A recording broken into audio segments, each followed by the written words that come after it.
Good day, good day, good day. Good day, everybody. Yes, happy Thursday. Yes, good day, Lindsay. Good day, Gladys. I love that Joy Queen. Queen Joy. I love that, Gladys. I love that. And what am I rocking today? Talking about queens. Yes, the queen of jewelry. Rocking one of my Asante Jewels earrings. Yes, check it out. There's the website. Check it out. It's January. You deserve something fabulous. And I'll say the same thing in February. All right. Good day, Tim. I hope you're doing well. Good day, everybody. Thank you for joining me today live for Sit with Rev Melissa. I am Rev Melissa, and SIP is an acronym, Spirit in Practice, man, because we're all about the practice, aren't we, Ron? Yes, we are all about the practice.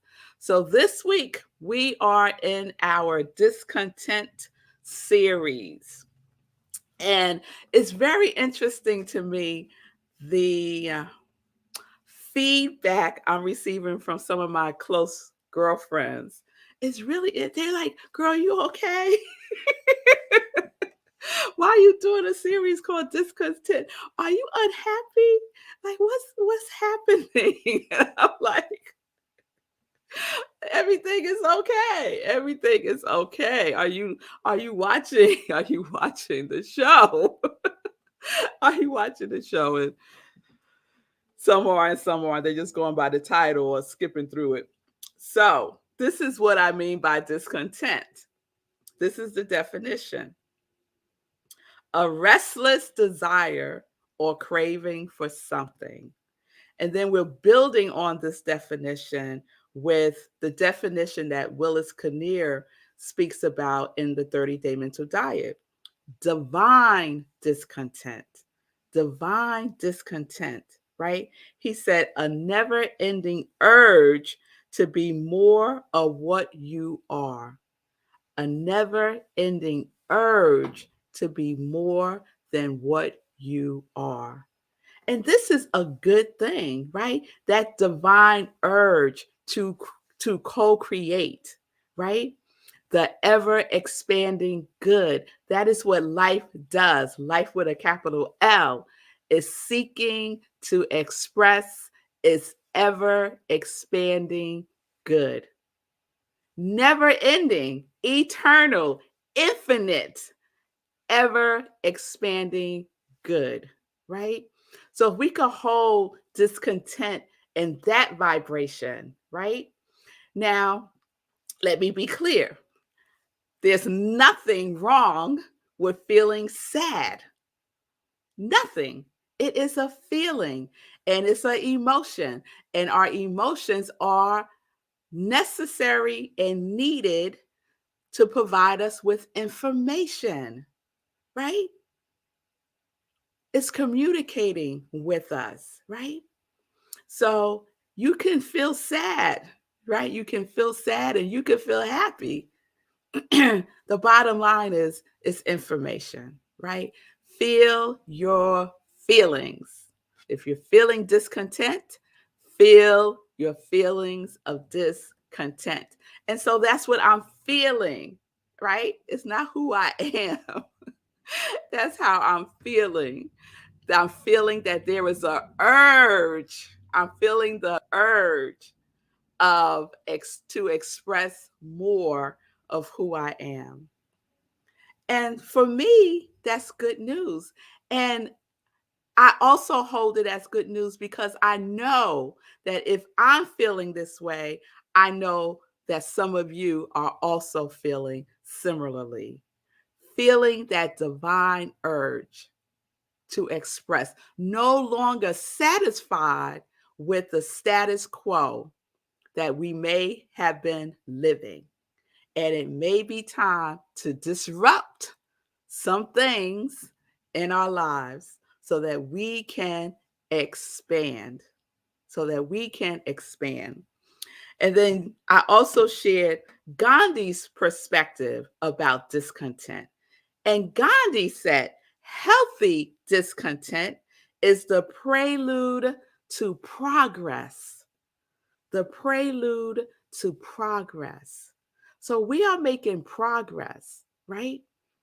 The feeling of discontent is an opportunity to recognize that we are about to make some moves, right? That there may be some momentum building up in our lives that we need to pay attention to, right? Discontent, discontent. So I want to drop this quote on y'all today, and it's from Myron Allen. And this is what he said about discontent. Discovery comes as a result of positive discontent, a constructive dissatisfaction. In fact, one might one might quite truthfully say that there is no discovery when one is content. I'll read that again. It's on the screen. Discovery, there I am. Discovery comes as a result of positive discontent, a constructive dissatisfaction. In fact, one might quite truthfully say that there is no discovery when one is content, right? Positive discontent. So we're building, right? We got divine discontent, we got healthy discontent, and now we got positive discontent, right? And it's married with constructive dissatisfaction, constructive dissatisfaction, right? And all of that is the underbelly of discovery, right?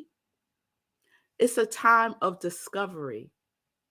So we can think about, if you're feeling discontent, if you're feeling that divine urge to express more of who you are, there is something for you to discover.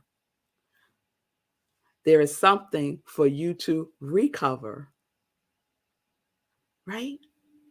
Again, again, and again. The remembering, right? The remembering of who we are. So, divine, healthy, and positive discontent can lead us to discovery. And I like to say recovery, because some of us just need to recover. We might just be needed to recover, right? From something, right? And that's something that we may have been holding through a lens of negativity can be the very thing that leads us to that which is seeking expression. And all of us have had that experience.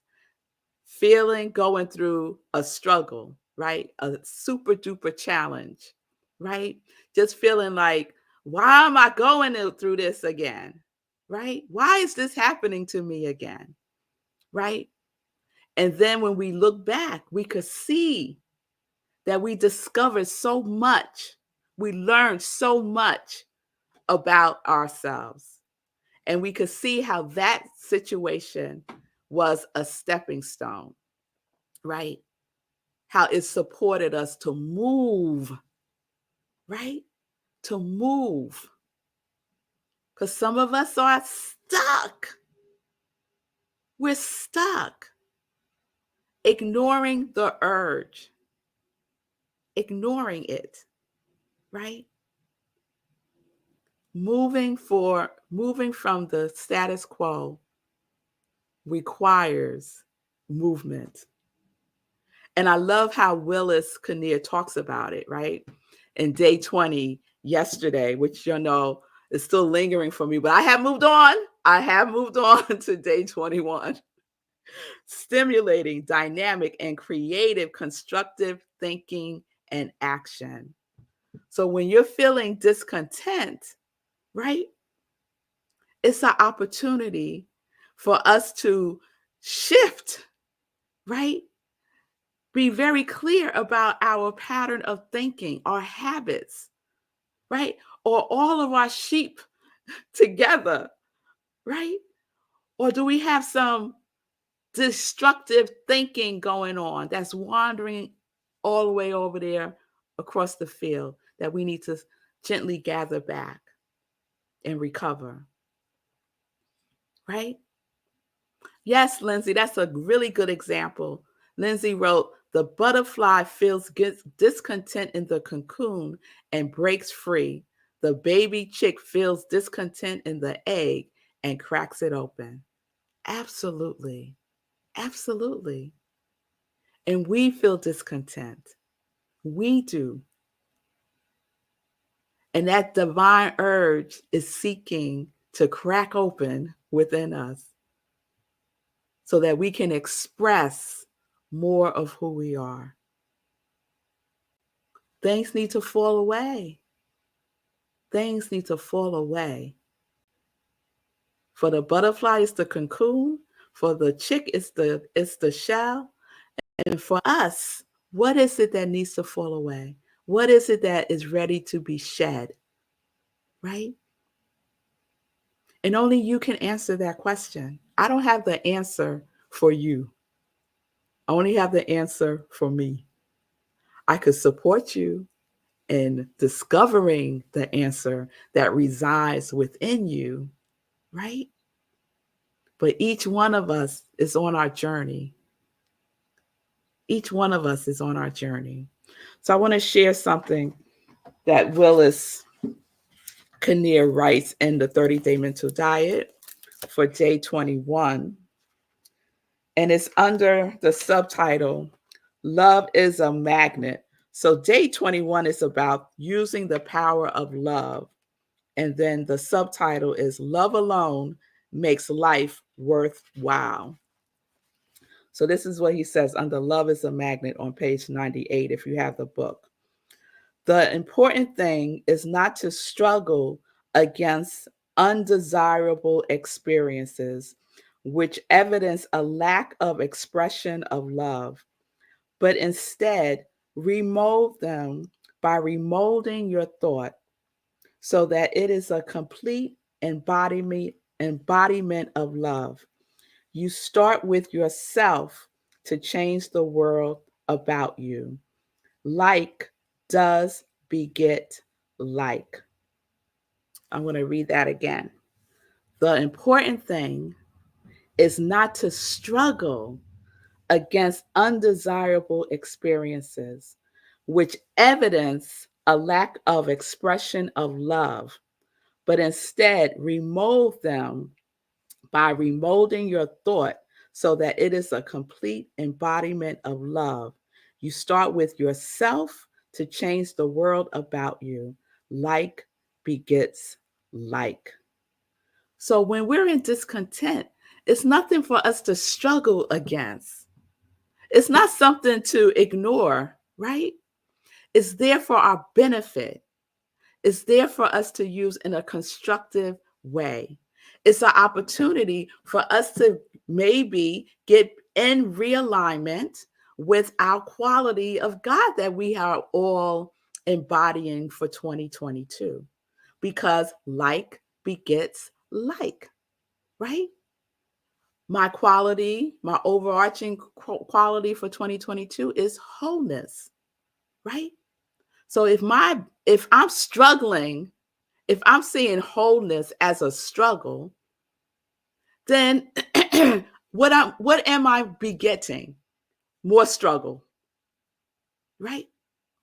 But if I could hold wholeness as what it is, and knowing and trusting and believing and having faith that it is within me already, and I am aligning, connecting with that essence of who I already am, and is seeking ever expanding expression through me, then I will experience a transformation, just like that butterfly. I will experience a transformation. You will experience a transformation. So there's nothing to fight against. There's nothing to fight against when we feel discontent. positive, divine, healthy discontent, right? And we in essence, what Willis is saying, that we are applying love to ourselves when we're in this place all the time, right? We're always applying love to ourselves. I remember when I was in grad school, we had a saying, right? You apply love to the parts inside that hurt. You apply love to the parts inside that hurt, right? You don't blame the hurt. You don't ignore the hurt. You apply love. You apply love. So we're not struggling. We're not in a struggle, y'all. We are not in a struggle with ourselves, right? We often, I've been practicing, let me put it that way. I've been practicing listening to the words that come out of my mouth and canceling the ones that I don't want to see come into fruition, right? Because words are powerful, words are creative, right? So whenever I catch myself saying struggle, I say cancel. It's not, I'm not signing up for struggle, y'all. There's enough struggle in the world. I'm signing up for love. I'm signing up for love. I'm signing up for my quality of God that I am expressing, embodying, invoking for myself.